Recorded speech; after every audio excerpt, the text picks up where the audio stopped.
ஓம் சாந்தி. 5/7/2026 காலை முரளி அவ்யக்த பாப்தாதா 15/12/2010 அன்று உச்சரித்த மகா வாக்கியத்தை பாபா அன்னைக்கு ரிவைஸ் பண்ணுறாங்க.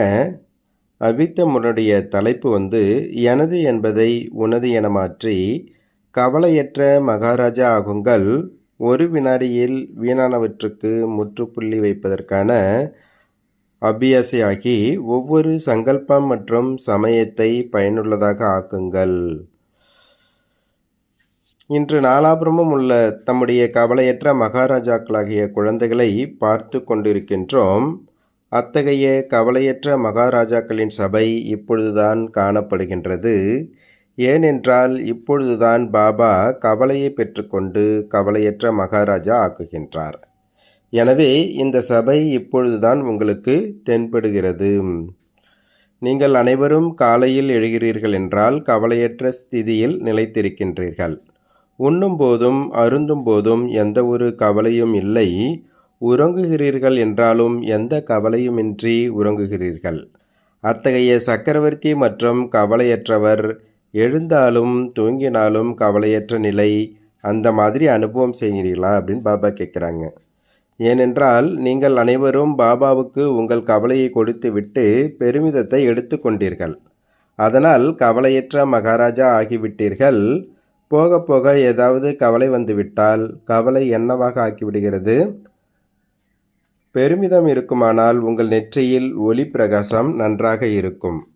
கவலை வந்துவிட்டாலோ சுமையின் கூடை வந்துவிடுகிறது. சொல்லுங்கள், உங்களுக்கு ஒளியின் ஜொலிப்பு பிடித்திருக்கிறதா அல்லது சுமையின் கூடை பிடித்திருக்கிறதான்னு கேட்குறாரு. கவலையற்ற மகாராஜா தனக்கும் பிரியமானவர் மற்றும் யார் அத்தகைய ஸ்திதியில் பறக்கின்றார்களோ அவர்களின் ஜொலிக்கின்ற ஒளியை பார்த்து மற்றவர்களுக்கு எவ்வளவு அன்பு வருகின்றது. எனவே பாப்தாதா சதா குழந்தைகளை கவலையற்ற ஸ்திதியில் இதே ஸ்மிருதி சொரூபத்தில் நிலைக்க வைத்து கொண்டே இருக்கின்றார். எனவே உங்களுடைய சித்திரங்களிலும் கூட பக்தர்கள் உங்களை இரட்டை கிரீடதரையாக காட்டுகின்றனர். ஒன்று ஒளி கிரீடம், இன்னொன்று விகாரங்களை வென்றதற்கான சக்கரவர்த்தி நிலையின் கிரீடம். இரட்டை கிரீடமாக காட்டுகின்றனர். எனவே பாப்தாதா சதா ஒவ்வொரு குழந்தைக்கும் இதே அறிவுரை தருகின்றார். சதா மகிழ்ச்சியில் இருப்பது மிகவும் சுலபம். ஏன் சுலபம்? எல்லைக்குட்பட்ட எனது என்பதை மட்டும் பாபாவிற்கு கொடுத்து விடுங்கள். அப்போ சுலபமாயிடுன்றார் பாபா. எனது என்பதிலிருந்து உனது என ஆக்கிவிட்டால் கவலையற்ற மகாராஜா ஆகிவிட்டீர்கள். ஒரே வார்த்தையில் வித்தியாசம். உனது, எனது, உ மற்றும் ஏ, இந்த எழுத்துக்களின் வித்தியாசத்தில் கவலையற்ற மகாராஜா ஆகிவிட்டீர்கள். எளிதுதான் இல்லையா? கவலையற்ற மகாராஜா ஆகிவிட்டீர்கள் இல்லையா? அல்லது இன்னும் கவலை இருக்கா அப்படின்னு கேட்குறாரு. எப்பொழுதாவது பெருமைக்கு பதில் கவலை வருகிறது என்றால் வித்தியாசம் வெறுமனே உனது என்பதற்கு பதில் எனது என்பதால் கவலை வருகின்றது. ஆக அனைவரின் நடைமுறை ரிசல்ட் என்ன? கவலையை கொடுத்து விட்டீர்களா அல்லது இடையிடையில் பெருமிதத்தை விட்டுவிட்டு கவலையில் வந்து விடுகிறீர்களா? கவலை வருகிறதா அல்லது கவலையற்றவர்களாக இருக்கின்றீர்களான்னு கேட்குறார் பாபா. யார் சதா கவலையற்ற மகாராஜாவாக இருக்கின்றீர்களோ அவர்கள் கை உயர்த்துங்கள். கவலையற்ற மகாராஜாக்கள் பக்காவா அல்லது அவ்வப்போது மட்டுமா? கவலையற்ற மகாராஜாக்கள் கையை நன்றாக உயர்த்துங்கள். அவ்வப்போது என்பவர்களும் உள்ளனர். சேவையின் கவலை என்பது வேறு விஷயம். ஆனால் அந்த கவலை மற்றவர்களையும் கவலையற்றவர்களாக ஆக்குவதற்கான சாதனம். தனது சமஸ்காரத்தினால் கவலை வருகிறது என்றால் அதை அந்த நேரமே எனது என்பதற்கு பதில் உனது என மாற்றிவிடுங்கள்.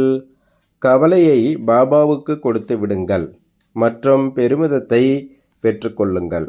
ஏனென்றால் பாபா வந்திருப்பதே குழந்தைகளின் கவலையை பெற்றுக்கொண்டு பெருமிதத்தை கொடுப்பதற்காகத்தான். எனவே சோதித்து பாருங்கள், எனக்குள் அவ்வப்போது நீண்ட காலத்தின் சமஸ்காரம் எமர்ஜ் ஆகாமல் இருக்கின்றதா?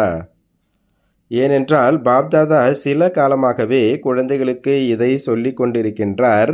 தற்சமயம் சமயத்திற்கேற்றவாறு எப்பொழுது வேண்டுமானாலும் எது வேண்டுமானாலும் நடக்கலாம். எனவே ஒவ்வொரு குழந்தையும் தனக்கு இந்த கவனம் கொடுக்க வேண்டும். ஒரு வினாடியில் முற்றுப்புள்ளி வைக்க விரும்பினால் வைக்க முடியுமா? எந்த ஒரு வீண் சங்கல்பம் வந்தாலும் முற்றுப்புள்ளி மூலம் ஒரு வீணானதை ஒரு வினாடியில் முடித்துவிட முடியுமா? உங்களுக்கு அந்த அளவுக்கு பயிற்சி இருக்கின்றதா? சமயத்தின் சூழ்நிலைக்கேற்ப புருஷார்த்தம் செய்து வீணானவற்றை நிறுத்துவதற்கான அவசியம் ஏற்படும். புள்ளி வைக்கும் பொழுது அது கேள்விக்குறியாகிவிட்டால் ஏன், என்ன, எப்படி அந்த மாதிரி கொஸ்டின் வந்துடும். அச்சமயம் இதை யோசித்து கொண்டே இருந்தால் வரப்போகின்ற சமயம் எது லட்சியமோ பாபாவுடன் கூடவே செல்வோம். பாபாவோ ஒரு வினாடியில் சென்று விடுவார். ஏனென்றால் பிந்துவாக இருக்கின்றார். வினாடியும் ஒரு புள்ளிதான், முற்றுப்புள்ளியும் ஒரு புள்ளிதான். ஆக உங்களுக்கும் கூட இவ்வளவு அபியாசம் உள்ளதா? இதற்காக இப்பொழுதிருந்தே இந்த அபியாசத்தின் பயிற்சியாளர்களாக இருப்பீர்களானால் பாபாவிற்கு சமமாக ஸ்ரீமத் என்ற கையோடு கை சேர்த்து தங்களின் வீடு சென்று சேர்ந்து விடுவீர்கள். எனவே பாப்தாதா இதற்கு முன்பும் கூட சொல்லியிருக்கின்றார், 2 விஷயங்களின் கவனம் இரட்டை கோடிடப்பட வேண்டும். அந்த 2 விஷயங்கள் எவை? ஒன்று சங்கல்பத்தின் கஜானா, இரண்டாவது சமயத்தின் கஜானா. கஜானாக்களோ அநேகம் கிடைத்துள்ளன. ஞானத்தின் கஜானா, சக்திகளின் கஜானா, யோகத்தின் மூலம் முக்கியமாக சம்பன்னமாவதற்கான யுக்திகள் என்னென்ன உள்ளனவோ அனைத்தும் கிடைத்துள்ளன. ஏனென்றால் இந்த சங்கம யுகத்தின் சமயம் முழு கல்பத்திலும் விலை மதிப்பற்ற விசேஷ சமயமாகும். இந்த சமயம்தான் எவ்வளவு பிராப்தியை அடைய விரும்புகிறீர்களோ அவ்வளவு அடைய முடியும். ஏனென்றால் இந்த ஒரு ஜென்மம் மகான் ஜென்மமாகும். இந்த ஒரு ஜென்மத்தில் அநேக ஜென்மங்களுக்கான பிராரப்தத்தை உருவாக்க வேண்டும். சங்கம யுகத்தின் சமயத்தை ஒரு வினாடி கூட வீணாக்கக்கூடாது.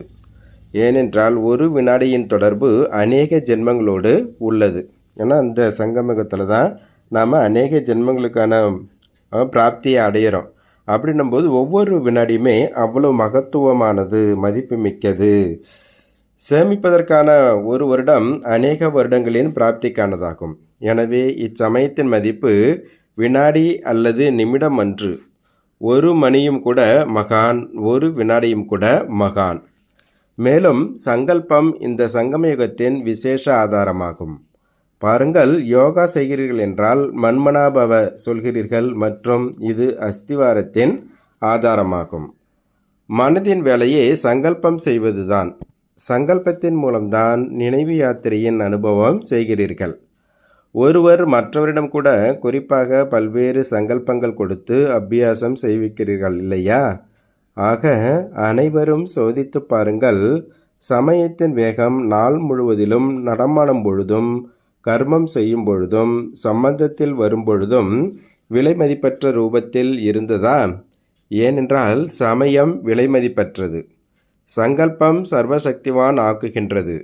ஆக பாப்தாதா அடிக்கடி சொல்கின்றார், ஹே பாப்தாதாவின் செல்லங்களே, மனதில் நிறைந்துவிடும் குழந்தைகளே, இப்பொழுது வீண் கணக்குகளை முடித்து விடுங்கள், பயனுள்ளதாக ஆக்குங்கள் அப்படின்றார் பாபா. அப்படி பயனுள்ளதாக ஆக்குவதுதான் வெற்றி பெறுவதாகும். ஒரு வினாடி தானே போயிற்று என்று அப்படி யோசிக்காதீர்கள். ஒவ்வொரு வினாடியும் ஒவ்வொரு சங்கல்பமும் வெற்றி பெற்றது என்று அவ்வளவு கவனம் தன் மீது வைத்தே ஆக வேண்டும். அந்தளவு முற்றுப்புள்ளி வைப்பதற்கான செக்கிங் செய்யுங்கள். கவனக்குறைவாக ஆகாதீர்கள் என்றார் பாபா. பாப்தாதா சொல்லி இருந்தார், ஆனால் நாம் புரிந்து கொள்ளவில்லை. நடந்து கொண்டுள்ள சமயத்தை யோசிக்கவில்லை. அவ்வளவு வேகமாக சமயம் சென்று கொண்டிருக்கின்றது. செல்லத்தான் செய்யும். இப்பொழுது கவனக்குறைவை ஒவ்வொருவரிடமிருந்து பெற்றுக்கொள்ள பாப்தாதா விரும்புகின்றார். இதை கேட்க விரும்புவதில்லை. அதாவது நான் புரிந்து கொள்ளவில்லை, யோசிக்கவில்லை. இப்பொழுது புது வருடமும் புதுதாக வரப்போகின்றது. எனவே புது வருடம் தொடங்குவதற்கு முன்பாக பிராமண உலகிலிருந்து கவனக்குறைவு, அதோடு கூடவே சோம்பல், அலட்சியமும் கூட பலவிதமாக உள்ளன. இப்பொழுது வருடம் முடிவதற்கு கொஞ்சம் சமயம் உள்ளது. இதில் இதற்கான அபியாசத்தை தொடங்குங்கள் மற்றும் புது வருடம் தொடங்கும் பொழுது தைரியம் வைத்து சங்கல்பம் செய்ய வேண்டும் மற்றும் இதற்கு விடை கொடுத்து விட வேண்டும். வருடத்தோடு கூடவே இதற்கும் விடை கொடுத்து விட வேண்டும். உங்களால் கொடுக்க முடியுமா? யார் கொடுக்க முடியுமோ அவர்கள் கை உயர்த்துங்கள். எல்லோரும் கையை உயர்த்தினாங்க. பாபா ஆகா குழந்தைகளே ஆகா சொல்கிறாரு. கையை உயர்த்துவதிலோ பாப்தாதாவை அதிகமாகவே குஷிப்படுத்தி விடுகிறீர்கள். பாப்தாதா பார்த்தார், குழந்தைகள் அநேகருக்கு கையை உயர்த்துவதற்கான ரிட்டர்ன் கொடுக்க வேண்டும் என்ற நினைவு இருக்கின்றது. மற்ற எதையாவது நினைவு வைப்பதில் கவனக்குறைவாக ஆகிவிடுகிறார்கள். பாப்தாதாவோடு ஆன்மீக உரையாடல் மிக நன்றாகவே செய்கிறார்கள். ஆகிவிடும். பாப்தாதா நீங்கள் பாருங்க, இப்பொழுது ஆகிவிடுவோம், நாங்கள் நேரம் வரும்போது நாங்கள் ரெடி ஆகிடுவோம், அப்படி எல்லா குழந்தைகளும் பாப்தாதாவோட ஆன்மீக உரையாடல் சமயத்தில் சொல்கிறாங்க. பாப்தாதாவும் அத்தகைய கவனக்குறைவான குழந்தைகள் சொல்வதை கேட்டு புன்சிரிக்கின்றார். வேறென்ன செய்வார்? நல்லது, யோசிக்கிறீர்கள், செய்ய வேண்டும். இதை அதிகம் யோசிக்கிறீர்கள். ஆனால் செய்து கொண்டிருக்கிறோமா, செய்யவில்லையா? இதில் செக்கிங் செய்வதில் பிறகு என்ன சொல்வார்கள்? கவனக்குறைவாக ஆகிவிடுகிறார்கள். ஆக இன்று நாலாபுரமும் உள்ள குழந்தைகளுக்கு பாப்தாதா கேள்விப்பட்டார். தனது தேசத்திலும் மற்றும் அவரவர் இடங்களிலும் இருந்து குழந்தைகள் பார்த்து கொண்டு இருக்கின்றீர்கள். அங்கேயும் நன்றாக தென்படுகிறது, கேட்கவும் முடிகின்றது. ஆக பாப்தாதா முன்னிலையில் வருகின்ற குழந்தைகளுக்கு மற்றும் தங்கள் இருப்பிடங்களில் இருந்தவாறு கேட்கின்ற பார்க்கின்ற குழந்தைகளுக்கு இதைத்தான் சொல்கின்றார். இப்பொழுது புருஷார்த்தத்தை, சங்கல்பங்களை மற்றும் சங்கமயுகத்தின் சமயத்தை அடிக்கோடிடுங்கள். குழந்தைகள் அனைவரும் அன்பிலோ பெரும்பான்மையானவர்கள் பாஸ். அன்பின் ஆதாரத்தில் நன்கு முன்னேறி கொண்டுள்ளனர். அன்பின் காரணத்தினால், பாபாவின் அன்பிற்கு பதில் கிடைக்கின்ற காரணத்தினால் முன்னேறி கொண்டும் உள்ளனர். ஆனால் பாபா புரிந்து கொள்கின்றார், எப்படி அன்பில் அனுபவியாகி முன்னேறி கொண்டிருக்கின்றீர்களோ அதே போலவே நினைவின் பாடத்திலும் அநேக ஜென்மங்களின் விகர்மங்களை விநாசம் செய்வதில் இன்னும் கவனம் கொடுங்கள் என்றார் பாபா. விகர்மங்கள் விநாசமாகுமானால் கூடவே செல்வீர்கள், இல்லையென்றால் பின்னால் வருவீர்கள். மேலும் பாபா புரிந்து கொண்டுள்ளார், அன்பான ஆத்மா என்ன சொல்கின்றாரோ அதை செய்தே ஆக வேண்டும். பாபா விரும்புகின்றார், குழந்தைகளின் அன்பு பாபாவிடம் உள்ளது என்றால் அவரோடு கூடவே இருக்க வேண்டும். ராஜதானியிலும் கூட பிரம்மா பாபாவோடு கூடவே ராஜதானியில் வர வேண்டும். ராஜதானியில் வருவதென்றால் ராஜ குடும்பத்தில் வந்துவிட்டீர்கள். சிம்மாசனத்தில் அமரவில்லை, ஆனால் ராஜ குடும்பத்தின் துணையாகவோ ஆகிவிட்டார்கள். பாப்தாதா இதற்கு முன்பும் சொல்லி இருக்கின்றார். இதை எப்படி கண்டறிவது? எப்பொழுதிலிருந்து நீங்கள் வருகிறீர்களோ, ஞானத்தில் உங்கள் ஆயுள் எவ்வளவோ அவ்வளவு காலமாக நீங்கள் பாப்தாதாவின் மன சிம்மாசனத்தில் அமர்பவர்களாக இருந்திருக்கின்றீர்கள். இப்பொழுது மண்ணில் கால் வைக்காமல் இருக்கின்றீர்கள். அதன் அனுசாரம் ராஜ குடும்பத்தில் நெருங்கிய சம்பந்தத்தில் இருப்பீர்கள். ராயல் குடும்பத்தை சார்ந்தவர்களாக இருப்பீர்கள். ஆக அன்பு உள்ளது. அன்புள்ளவர்கள் துணையை பராமரிப்பதில் பின்தங்க மாட்டார்கள். யார் மன சிம்மாசனத்தில் அமர்பவர்களோ அவர்கள் துவாபர கலியுகத்தின் சம்பந்தத்திலும் இருப்பார்கள். நீங்கள் அருகிலேயே இருப்பீர்கள். எனவே அன்பு காட்டுபவர்கள் எப்பொழுதும் இதய சிம்மாசனத்தில் அமர்ந்து ஒவ்வொரு பிறப்பிற்குமான உரிமையை பெற வேண்டும். அதனால்தான் பாப்தாதா ஒவ்வொரு குழந்தையையும் நேசிக்கின்றார். பாபா சர்டிஃபிகேட் கொடுத்துள்ளார். அன்பின் பாடத்தில் பெரும்பாலானவர்கள் பாஸ். இப்பொழுது அனைத்து பாடங்களிலும் பாஸ் ஆகியே தீர வேண்டும். பாஸ் ஆக வேண்டும், பாஸ் இருக்க வேண்டும். அதாவது இங்கிலீஷில் பாஸுக்கு 2 அர்த்தம் இருக்குது. ஒன்று தேர்ச்சி பெறணும், இன்னொரு பாஸுக்கு பாபாவின் அருகில் இருக்க வேண்டும். முதல் தடவை வந்துள்ள குழந்தைகள் எழுந்திருங்கள். முதல் தடவையாக வந்திருக்கின்றீர்கள். பாதி வகுப்போ புதியவர்கள் வந்திருக்கின்றீர்கள். பாப்தாதா வந்திருப்பவர்களுக்கு வாழ்த்து சொல்கின்றார். வாழ்த்துக்கள். முதல் தடவை வந்ததற்காக வாழ்த்துக்கள். லேட்டாக வந்திருக்கின்றீர்கள், ஆனால் பிறகும் டூ லேட் போர்டு போகிறதுக்கு முன்னாடி வந்துட்டீங்க அப்படின்றார் பாபா. தனது வருங்காலத்தை எவ்வளவு பெரிதாக்க விரும்புகின்றீர்களோ தீவிர புருஷார்த்தத்தின் மூலம் முன்னேறி செல்ல முடியும். இப்பொழுது இந்த கவனம் வைக்க வேண்டும். சிறிது காலத்திலேயே தீவிர புருஷார்த்தியாகி ஏனென்றால் பிறகும் கூட இப்பொழுது புருஷார்த்தம் செய்வதற்கான நேரம் கொஞ்சம் உள்ளது. எவ்வளவு முன்னேறி செல்ல விரும்புகின்றீர்களோ அவ்வளவு முன்னேறி செல்ல முடியும். பாப்தாதாவும் இந்த தெய்வீக பரிவாரமும் உங்களுக்கு கூடவே முன்னேறி செல்வதற்கான வைப்ரேஷன் கொடுப்பார்கள். எனவே முன்னேறி செல்லுங்கள், தைரியம் வையுங்கள் என்றார் பாபா. தைரியம் உங்களுடையது மற்றும் உதவி பாப்தாதா மற்றும் பரிவாரத்தினுடையது. முன்னேறி செல்லுங்கள், சரிதானே? ஆம் என்று சொல்லுங்கள், முன்னேறி செல்லுங்கள், நல்லது. அடுத்து பாபா மதுபன் நிவாசிகளோட பேசுகிறாங்க. மதுபன் நிவாசிகளோ அதிர்ஷ்டசாலிகள். கொஞ்சம் பெரிய குழுவை பக்காவாக ஆக்கி துணையாக்கி கொள்ளுங்கள். வேறு எதிலும் துணையாக்கக்கூடாது. இதில் ஒருவர் மற்றவரை துணையாக்கி முதல் நம்பர் மதுபனுக்கு அழைத்து வர வேண்டும். வருவீர்கள். நடந்தது நடந்து முடிந்ததாக இருக்கட்டும். என்னவெல்லாம் நடந்ததோ அனைவரும் பார்த்தார்கள், கேட்டார்கள். மற்றும் மதுபன் வாசிகளுக்கோ மிகவும் பொன்னான வாய்ப்பு. மதுபனில் அனைவரும் வந்துவிட்டனர். மதுபன்காரர்கள் ஒன்று சேர்ந்து பாண்டவ பவன் தனி அல்லது வேறொரு இடம் தனி என்று அப்படி இல்லை. மதுபன் என்றால் அனைவரும் ஒன்று. ஆக மதுபன் வாசிகள் நினைக்கிறார்கள், செய்வோம். யார் செய்வீர்களோ கை உயர்த்துங்கள். எல்லோருமே கையை உயர்த்தினாங்க. யார் புரிந்து கொண்டு இருக்கின்றீர்களோ செய்வது என்ன பெரிய விஷயம். பாப்தாதா இருக்கின்றார், தாதிமார்கள் இருக்கின்றார்கள், அதனால் பெரிய விஷயமோ கிடையாது. தாதிமார் என்ன நினைக்கின்றீர்கள்னு கேட்குறாரு. மதுபன் வாசிகளோ நம்பர் 1. நல்லது, பாபா இதை செய்து காட்டுமாறு அனைவருக்கும் சொல்லி இருக்கின்றார். ஆனால் மதுபன் என்றால் மதுபன் தான். நீங்கள் அனைவரும் வைப்ரேஷன் கொடுக்க வேண்டும். ஆகிவிடும். பெரிய விஷயம் கிடையாது. விக்னத்தின் பெயர் அடையாளம் கிடையாது. ஏதாவது பிரச்சனை வந்தது, கொடுக்கல் வாங்கல் செய்தால் முடிந்தது. கொஞ்ச காலத்திற்கு முன் தாதி இருந்த பொழுது ஒரு தடவை ஹாஞ்சி, அதாவது சரி பாபா என்ற பாடத்தை பக்காவாக ஆக்கியிருந்தார்கள்.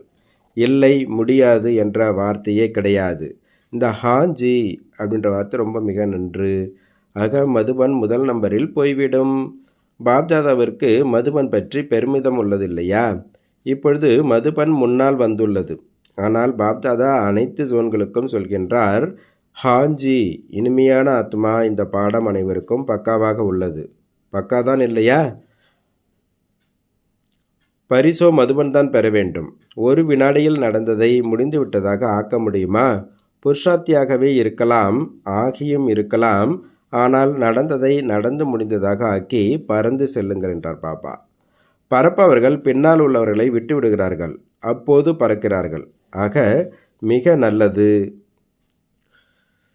இப்பொழுது குஜராத் ஏதேனும் புதுமை செய்ய வேண்டும்.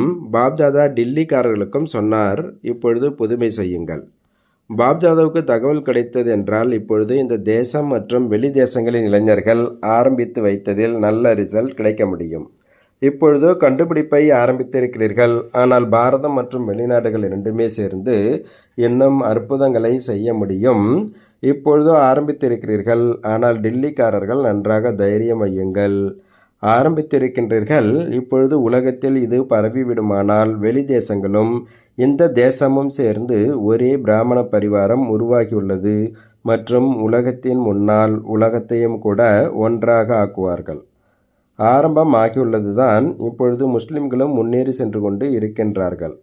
ஆனால் நீங்கள் அந்த மாதிரி பெரிய புரோகிராம் செய்யுங்கள். அதில் முக்கிய தேசங்களில் இருந்து வர வேண்டும் மற்றும் உலகத்தில் இது புகழ்பெற்று விடுமானால் அனைவரும் ஒரு தந்தையின் குழந்தைகள், தங்களுக்குள் சகோதர சகோதரிகள், சகோதரத்துவம் என்ற சப்தம் பரவிக்கொண்டே இருக்கட்டும் என்றார் பாபா.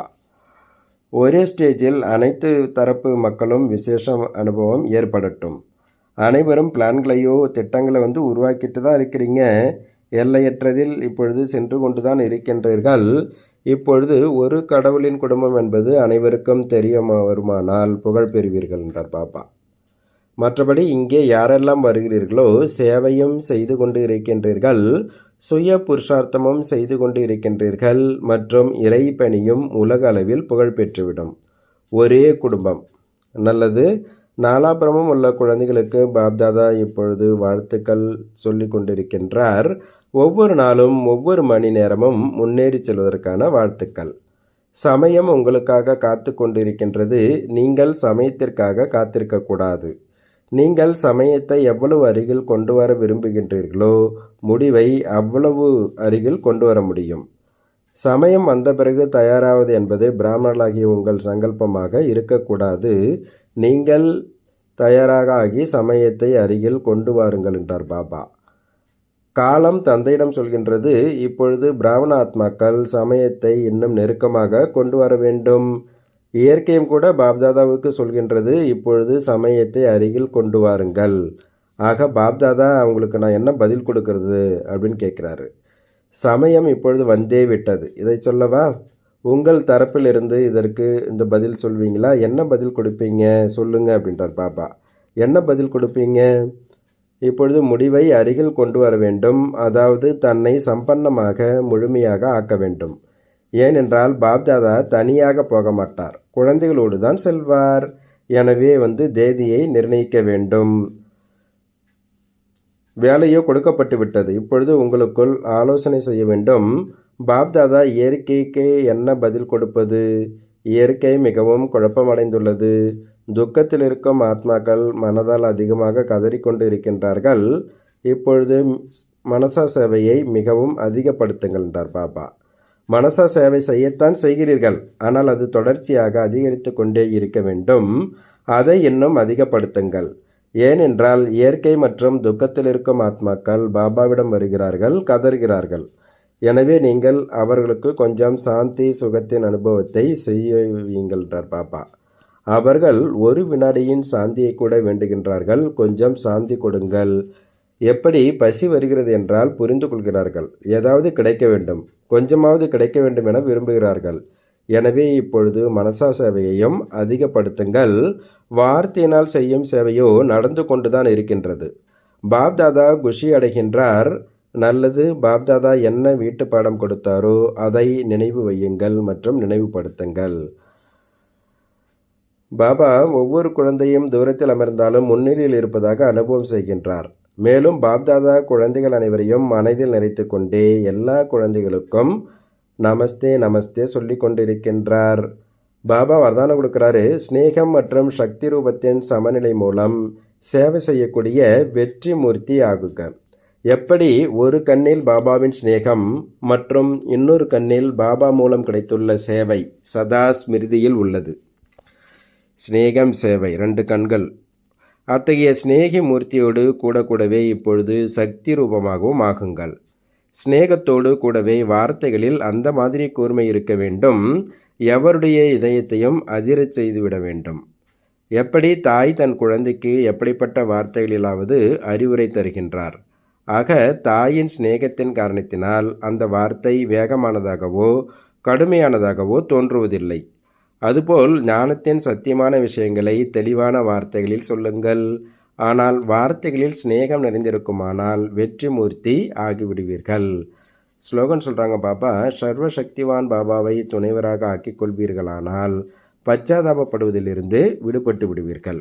அவ்வியக்த இஷாரா ஜுவாலா சொரூப ஸ்திதியில் நிலைத்து கொண்டு சக்திசாலி நினைவின் அனுபவம் செய்யுங்கள். எப்படி சூரியனின் கிரணங்கள் பரவுகின்றன, அதுபோல மாஸ்டர் சர்வசக்திவான் ஸ்டேஜ் மீது சக்திகள் அல்லது விசேஷதா ரூப கிரணங்கள் நாலாபுரமும் பரவுவதாக அனுபவம் செய்யுங்கள். இதற்காக நான் மாஸ்டர் சர்வசக்திவான் விக்ன விநாச காத்துமா இந்த உயர்ந்த ஸ்வமானத்தின் ஸ்மிருதி என்ற இருக்கையில் நிலைத்திருந்து யோகத்தின் ஜுவாலை ரூபத்தை உருவாக்குங்கள்.